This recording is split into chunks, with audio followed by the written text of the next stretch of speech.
வணக்கம். உலகை ரசியுங்கள். தேநீர். இன்று மரபு வழி உணவு தொடர்களை அறுத்தெடுத்த தேநீரின் சாபத்தை மன்னித்து கிடக்கின்றேன். காலையிலும் மாலையிலும் தேநீர் இல்லாமல் இருக்கவே முடியாமல் போனது சிலருக்கு அலுவல் நேரங்களில் அவ்வளவு தலைவலிக்கும் ஆகச் சிறந்த மருந்து தேநீர்தான் என்றே தோன்றுகிறது.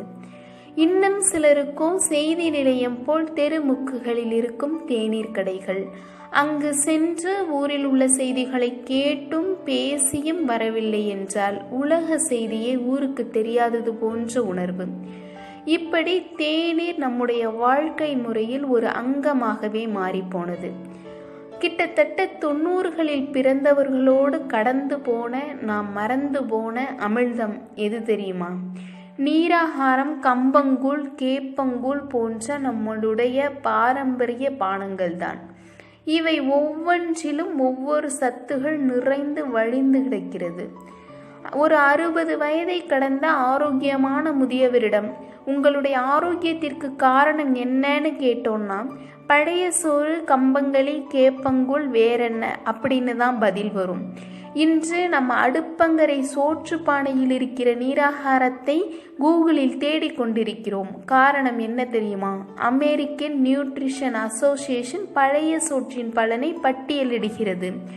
ஆனால் தேநீரால் நாம் இழந்த கம்பங்கூழ், கேப்பங்கூழ், நீராகாரம், இதர இன்ன பிற மரபு வழி உணவுகளும் என் நினைவில் வந்து தொந்தரவு செய்த போதும் இந்த தேநீரால் குறைந்து போன எனது இரத்த அழுத்த அளவும் மறந்து போன எனது கவலைகளும் இன்னும் ஒருபடி மேலே போய் இந்த பாரம்பரிய பானங்களிடமிருந்து தேநீர் தான் பெற்ற சாபத்திற்கு சாப விமோச்சனம் தேடிக்கொள்ளும் நிலை எது தெரியுமா? இன்று பலரின் உணவே இந்த தேநீர்தான் என்ற நிலைதான். பசி தீர்த்த மருந்தாக இருப்பதனால் ஒத்துக்கொண்டு நகர்கிறேன்.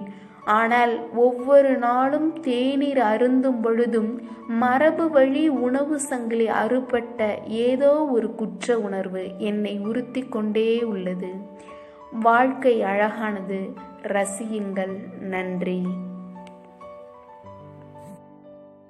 இந்த வீடியோ உங்களுக்கு பிடிச்சிருந்துச்சுன்னா, நீங்கள் அதை ரசிச்சிருந்தீங்கன்னா சப்ஸ்கிரைப் பண்ணுங்கள், ஷேர் பண்ணுங்கள், லைக் பண்ணுங்கள், மறக்காமல் பெல் ஐக்கானை கிளிக் பண்ணுங்கள்.